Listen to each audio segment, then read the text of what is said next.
Hello everyone, welcome to invest Yagya.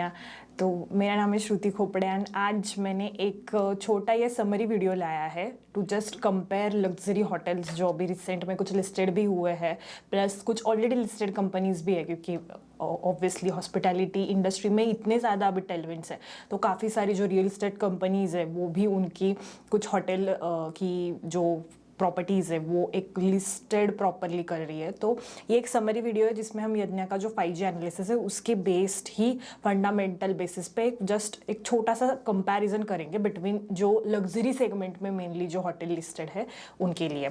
तो उससे पहले सबसे पहले दो एक रिसेंटली लिस्टेड IPOs थे, तो उसका एक ओवरव्यू में एकदम शॉर्ट में समरी में देती हूँ। पहला तो था वेंटिव हॉस्पिटैलिटी जो लिस्ट हुआ था इन December 24। तो वेंटिव बेसिकली है क्या, तो वो एक पार्टनरशिप है between Panchsheel reality and Blackstone. ये पंचशील रियलिटी अगर आप पुणे बेस्ड रहोगे तो आपको पता रहेगा, बड़ा एक रियल इस्टेट का ही ग्रुप है।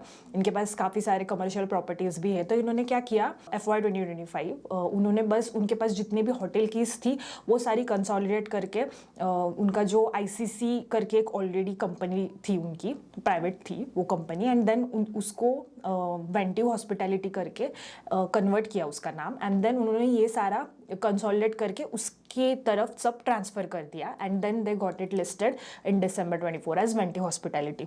तो जैसे मैंने कहा इनकी ही ओन कीज़ है। तो बेसिकली ये ओनर है, ऑपरेट करते हैं बड़े बड़े ब्रांड्स जैसे मैरियट, हिल्टन, ये बड़े ब्रांड्स करते हैं क्योंकि लग्जरी सेगमेंट में इनकी सारी कीज़, तो वो हिसाब से ये ब्रांड्स मैनेज करते हैं। ओवरऑल 11 प्रॉपर्टीज़ है इनके पास, एंड जिसमें 2036 अराउंड कीज़ है।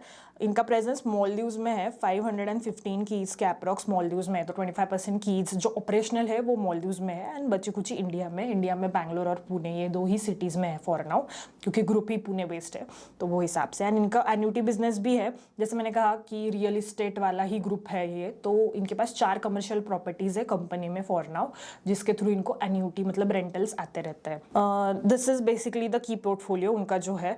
तो ये चारों प्रॉपर्टीज़ कमर्शियल जो है वो पुणे में ही है, जिसमें आता है pavilion mall, then tech park Panchsheel, ICC office and business bay, and ये 2036 अराउंड कीज़ है operational by the end of March 25। इसके बाद श्लॉस बैंगलोर, तो श्लॉस का भी अभी रिसेंट में ही IPO आया था, जून या मई में आई थिंक ये IPO आया था।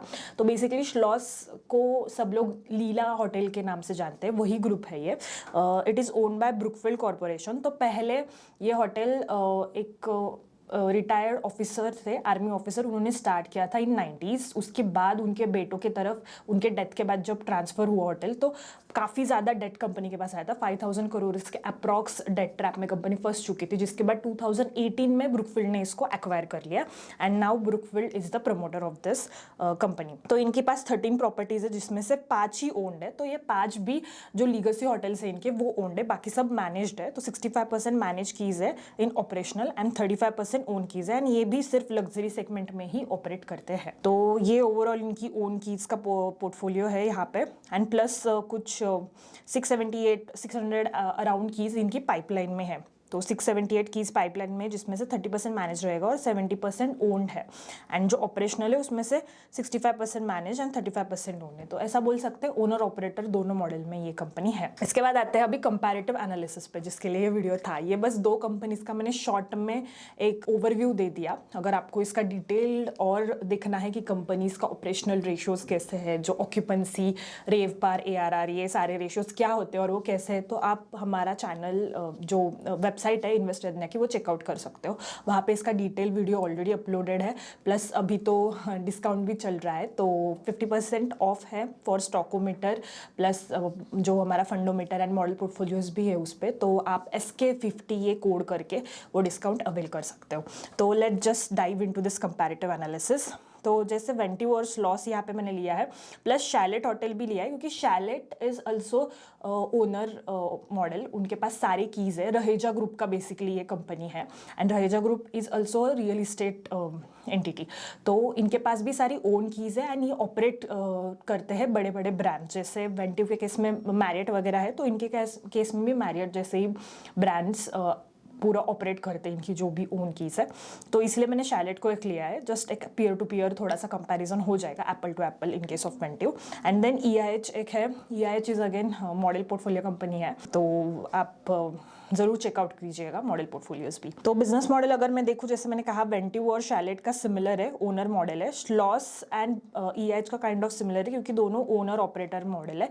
प्लस EIH के पास ओबेरॉय ग्रुप के जितने भी होटल्स है, लीगेसी होटल्स जो 100+ ईयर्स के भी है, इसमें कुछ पैलेसेस वगैरह। सिमिलरली इसके पास भी, श्लॉस के पास भी लीला में 50+ ईयर्स के भी होटल्स है। तो ये थोड़ा सा एप्पल टू एप्पल कंपैरिजन हो सकता है, हम ऐसे बोल सकते हैं। देन ओवरऑल ऑपरेशनल कीज़ की अगर मैं बात करूँ तो वेंट्यू के पास 2036 अराउंड कीज़ है। इसमें से मैनेज कुछ भी नहीं है। शैलेट के पास 3300 है, जिसमें से भी मैनेज कुछ भी नहीं है। श्लॉस के पास 3500 है, जिसमें से 65% इज मैनेज्ड। एंड EIH के पास 4200 है, जिसमें से 12% इज मैनेज्ड। तो EIH के पास मैनेज्ड है बट कम है वो पोर्टफोलियो भी। देन पाइपलाइन में यहाँ पे वेंट्यू काफ़ी एग्रेसिव जाने की बात कर रहा है। मैनेजमेंट ने कॉल में बोला था कि इनको डबल करना है कीज़ इन नेक्स्ट 5 ईयर्स। तो 2000 कीज़ ये ऐड करने वाले हैं ओवर 5 ईयर्स, नेक्स्ट 5 ईयर्स। इसमें से ही इन्होंने अभी रिसेंट में ये वीक में ही आई थिंक 6 या 7 जुलाई के अराउंड ही एक फाइलिंग की, जिसमें इन्होंने बोला कि 1500 कीज़ के लिए इनका ऑलरेडी टाइप हो चुका है मैरिट के साथ। तो ये 2000 में से 1500 तो ऑलरेडी मैरिट के साथ टाइप हो चुका है। By FY28 they will get it completed and बचे कुचे फिर जो है वो बाद में कंप्लीट होगी टिल FY30। जिसके बाद श्लॉस का भी पाइपलाइन देखेंगे तो 638 कीज है, जिसमें से 30% इनका मैनेज होने वाला है। This pipeline is by FY28। तो श्लॉस तो अभी रिसेंट में ही लिस्टेड है, तो मैनेजमेंट की तरफ से अभी तक तो कुछ कमेंट्री ऑब्वियसली कॉल्स वगैरह नहीं हुआ है। बट अभी Q1 के जब रिजल्ट लगेंगे FY26 के, तो तभी ये देखना रहेगा कि तभी पाइपलाइन पे मैनेजमेंट क्या बात करती है। आई टुक दिस नंबर फ्रॉम उनका DRHP वगैरह वहाँ पे था, तो वहाँ से। देन शैलेट के केस में 1250 कीज वो बोल रहे हैं बाय FY25। इसमें भी सारा ओन पोर्शन ही रहेगा। एंड EIH के केस में भी 1400 कीज है बाय FY28, जिसमें से 45% मैनेज्ड रहने वाली है। तो EIH के केस में यहाँ पे बोल सकते हैं कि इतना एग्रेसिवली ये नहीं जा रहे हैं, थोड़ा सा कंजर्वेटिव बेसिस पे पाइपलाइन ऐड कर रहे हैं, 25% ही पाइपलाइन ऐड कर रहे हैं। एज कम्पेयर टू दैट अगर हम इसकी भी बात करेंगे, अभी श्लॉस का तो ठीक है कमेंट्री नहीं आया है, बट वेंट्यू के केस में काफ़ी एग्रेसिव जा रही है कंपनी, डबल करने की बात कर रही है पोर्टफोलियो की इसका जो है उसकी। देन रेवपार की बेसिस पे देखेंगे तो यहाँ पे रेवपार इज़ बेसिकली जो इनका प्राइसिंग है, जो ARR है, जो एवरेज रूम के लिए वो प्राइस चार्ज करते हैं। ऑक्यूपेंसी रेट मतलब कितने परसेंटेज ऑफ कीज़ इनके जो अवेलेबल है उसमें से ऑक्यूपाई हुए हैं, तो जिससे असेट यूटिलाइजेशन दिखता है होटल्स का। Mainly in case of own hotel से देखना ज़्यादा इंपॉर्टेंट है, सारे होटल्स में देखना चाहिए, क्योंकि प्राइसिंग पार होटल के पास है या नहीं ये भी इधर से दिखता है। तो जैसे अगर मैं ARR की टर्म्स में देखूँ तो लीला का श्लॉस का सबसे हाईएस्ट है, क्योंकि इनके पास जो भी होटल्स है वो सारे लीगेसी होटल्स है, तो इसलिए वो ज़्यादा रेट पे यहाँ पे चार्ज कर पा रहे हैं। For per night they are charging almost 22,000 around on an average basis. वही अगर मैं देखूँ तो वेंट्यू इसके बाद 20,000 है, क्योंकि इसमें थोड़ा सा मॉलदीव्स का इनका जो पोर्टफोलियो है उसका मिक्स आता है। वहाँ पे they are charging like 65 to 70,000 के रेंज में, क्योंकि प्राइवेट आइलैंड भी है उनका, रिजॉर्ट्स भी है वहाँ पे, तो उसके हिसाब से यहाँ पे इसका ARR ज़्यादा है as compared to other two. EIH का वो अराउंड 15 to 16K है एंड शैलेट का 12,000 around. These numbers are for FY25, right. तो मोटा मोटी हम ये कह सकते हैं कि लीला के केस में यहाँ पे ज़्यादा प्राइसिंग पार है, दो बाकी के भी आसपास ही है उसके। वेंट्यू बिकॉज ऑफ मॉलदीव्स यहाँ पे ज़्यादा है। ऑक्यूपेंसी के टर्म्स में अगर देखूँ तो शैलेट का 73% है एंड EIH का उसके सिमिलर टर्म्स में ही है 72-73%। ये दोनों का ऑक्यूपेंसी थोड़ा सा कम है क्योंकि लीगेसी होटल्स भी है, तो percentage of population which can afford that is also lesser. And Maldives के केस में यहाँ पे इनका तो 50% अराउंड ही है वेंट्यू का ऑक्यूपेंसी, मेनली बिकॉज वहाँ पे फॉरेन टूरिस्ट अभी धीरे धीरे बढ़ना चालू हुए हैं post Covid, and it is totally dependent on foreign tourist arrivals. तो अगर जैसे ही वो बढ़ेगा तो इनका ऑक्यूपेंसी भी वहाँ से शूट अप होने के चांसेस है। तो वही हिसाब से फिर रेवपार उसकी वजह से, क्योंकि प्राइसिंग बहुत ज़्यादा है, तो इसलिए लीला का रेवपार सबसे ज़्यादा आता है। उसके बाद EIH है and then it comes to Ventive and 13,000 around, and फिर शैलेट है। तो इस केस में ऐसा बोल सकते हैं कि दो EIH का थोड़ा सा प्राइसिंग यहाँ पे लेसर है, बट ऑक्यूपेंसी अच्छा होने की वजह से उनका रेवपार जिसका रियलाइजेशन रेवेन्यू में होता है वो अच्छा खासा है, which is a good thing. Margin के लेवल पे भी अगर देखेंगे तो लीला का मार्जिन ज़्यादा है, क्योंकि 65% इनकी कीज़ ऑलमोस्ट मैनेज्ड है। तो मैनेज्ड कीज़ में इनको कुछ एडिशनल एक्सपेंसेस नहीं पड़ते हैं, डायरेक्टली पूरा मैनेजमेंट फीस ही रहता है, तो दैट्स वाई इनके मार्जिन ज़्यादा है as compared to others. But बाकियों के भी 40% के अराउंड ही है। तो ज़्यादा एज सच डिफरेंस है नहीं। अगर डेट पोजीशन देखूँ तो सबसे ज़्यादा डेट भी लीला के पास ही है। जैसे मैंने कहा ब्रुकफील्ड के पास ये कंपनी जाने का रीज़न ही ये था कि डेट टैप में कंपनी फंस चुकी थी।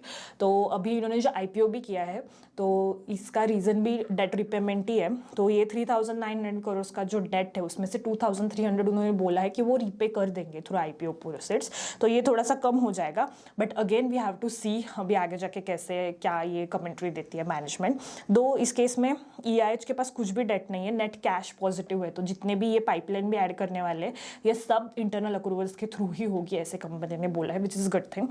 वेंटी के पास 2,300 करोड़ के अराउंड डेट पोजीशन है। This is after IPO proceeds जो उनको मिली थी, उसके बाद इन्होंने 1,600 करोड़ का कुछ डेट रीपे किया था, उसके बाद वाला ये नंबर है। एंड शार्लेट के पास 2,500 करोड़ के अराउंड डेट है। ROCE लेवल पे अगर मैं देखूँ तो 23% EIH है, which is very good number. And बाकियों का फिर लोअर डबल डिजिट है, 12%, 20 और श्लॉस का 12% एंड शार्लेट का 11% है। श्लॉस का तो FY25 में फर्स्ट टाइम प्रॉफिट आया, इसके पहले तो ये लॉस मेकिंग कंपनी थी, तो उसका भी ये थोड़ा सा इम्पैक्ट इस पर रहेगा, ये भी हमने ध्यान देना चाहिए। EV/EBITDA लेवल पे कहूँ तो यहाँ पे EIH इज लेसर साइड, क्योंकि मुझे ये लगता है कि मेनली इनका जो एग्रेशन दिख रहा है पाइपलाइन में वो इतना एग्रेसिवली नहीं जा रहे। दो they have pricing power, Oberoi group है, लेगेसी होटल्स है, बट पाइपलाइन में वो थोड़ा थोड़ा कंजर्वेटिव बेसिस पे जा रहे हैं, जिसकी वजह से आई थिंक ये वैल्यूएशन में थोड़ा सा लोअर साइड है। But as compared to that ये बाकी तीनों सिमिलर लेवल पे ही है, 24 to 27 का EV/EBITDA है। होटल कंपनीज के केस में PE रेशियो नहीं देखना चाहिए क्योंकि असेट हैवी बिजनेस है, so that's why PE is not the correct parameter to see. EV/EBITDA के हिसाब से यहाँ पे इनको कंपेयर करना चाहिए ऑन वैल्यूएशन टर्म्स। एंड इसके बाद अगर प्रोमोटर्स का स्टेक और उसमें से प्लेज में देखूँ तो वेंट्यू के पास 88% का प्रोमोटर है अभी जब लिस्टेड हुई तब। इसमें से ये तो 75% पे कम आ जाएगा, तो ये भी एक रिस्क है यहाँ पे।